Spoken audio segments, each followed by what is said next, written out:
ख़ातिन व हज़रात अस्सलामु अलैकुम। मैं जावेद महर उम्मीद करता हूँ कि आप लोग खैर व आफ़ियत से होंगे। आज की मेरी ये वीडियो मेरे एक और कॉलम पर मुश्तमिल है और इस कॉलम का उन्वान है लॉकडाउन मुस्बत तब्दीलियाँ। इस वक्त कोरोना ने पूरी दुनिया को अपनी लपेट में लिया हुआ है।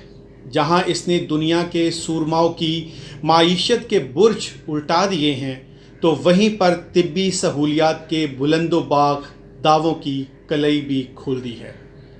तरक्की पजीर है या तरक्की याफ्ता, कोरोना ने सबको एक ही डंडे से हाँका है।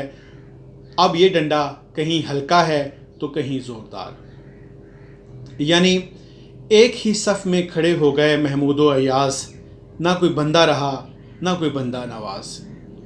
कोई हतमी तौर पर नहीं कह सकता कि कोरोना का सूरज कब गरूब होगा, क्योंकि ये एक वबा है और वबाएं ना बताकर आती हैं और ना बताकर जाती हैं। हाँ, अलबत्ता कुछ बेहतर चीज़ें ज़रूर वकूअ पज़ीर हुई हैं जिन्होंने इस गंभीर सूरत हाल में जन्म लिया।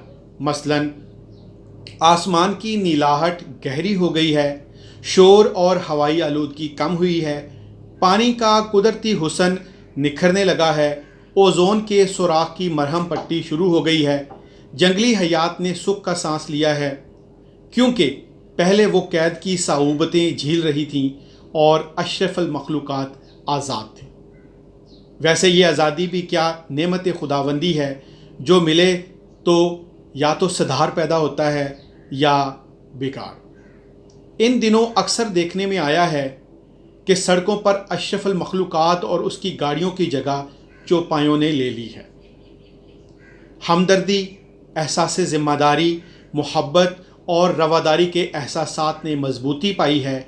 इसकी मिसाल यूँ है कि हर कसो नाकस अपनी हैसियत के मुताबिक साथी इंसानों की मदद कर रहा है, अब चाहे वो हुकूमत हो, अपोजिशन हो, मुखय्यर हजरात या मेरे जैसा आम आदमी। ख़ानदानी रवायात दम तोड़ रही थीं या शायद उनकी जान लबों पर थी कि इस गंभीरता ने हमें पास बैठने, सोचने और समझने का मौका दिया।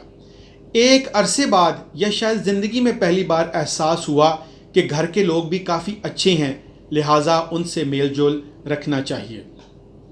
बाप के पास बच्चों के लिए वक्त है, शौहर के पास ज़ौजा मोहतरमा के लिए, औलाद के पास वालिदैन के लिए और रिश्तेदारों के पास रिश्तेदारों के लिए।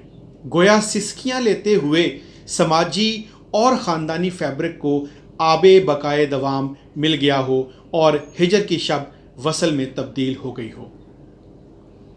मोबाइल फ़ोन बिमा लवाजमाते इंटरनेट की बदमाशी अपनी अरूज पर थी और हम बेचारे इसकी बेजा दोष में आए हुए थे कि अचानक हालात ने पलटा खाया और इसका इस्तेमाल ऐसे हो गया जैसे किसी मुर्तद ने दोबारा कलमा हक पढ़ लिया हो।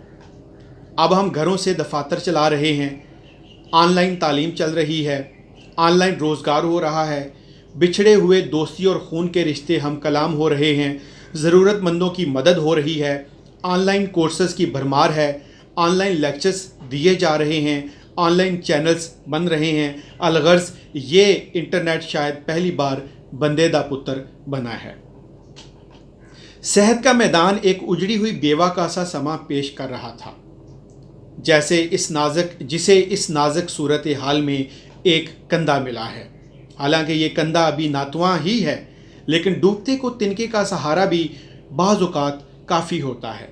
हमें ही नहीं बल्कि पूरी दुनिया की आंखें फटी की फटी रह गई हैं कि अब सेहत और तालीम को मुकद्दम रखना होगा, ना कि एटम बमों और मिसाइलों को, क्योंकि ये बम और मिसाइल कोरोना का बाल भी बीका नहीं कर सके। तरक्की पजीर ममालिक में हो सकता है कि अब दो ही शुगल आम हों, यानी सेहत और तालीम। ये दोनों शुगल बहुत पहले ही पाल लेने चाहिए थे, मगर देर आयत दुरुस्त आयत के मिसदाक अब इन दोनों मैदानों के बजट को बढ़ाना होगा, क्योंकि ये अभी तक ऊँट के मुंह में ज़ीरा है। घर इबादत गाहें बन गए हैं, जिनसे ख़ास तौर पर छोटे बच्चे जो वीडियो गेम्स को माई बाप समझते थे, अब असल माँ बाप के साथ इबादत में मशगूल नज़र आते हैं, जो एक अच्छा और नेक शगुन है। कुरान पाक और अदब से मुंसलिक منسلک کتابوں کو پڑھنے، سوچنے اور سمجھنے کا موقع ملا ہے۔ اللہ سے دعا ہے کہ ہم جلد ہی اس وبا سے نئی جہتوں کو ساتھ لے کر محفوظ طریقے سے باہر نکلیں۔ آپ کی سماعتوں کا بے حد شکریہ۔ اللہ تعالیٰ میرا اور آپ کا حامی و ناصر ہو۔ والسلام۔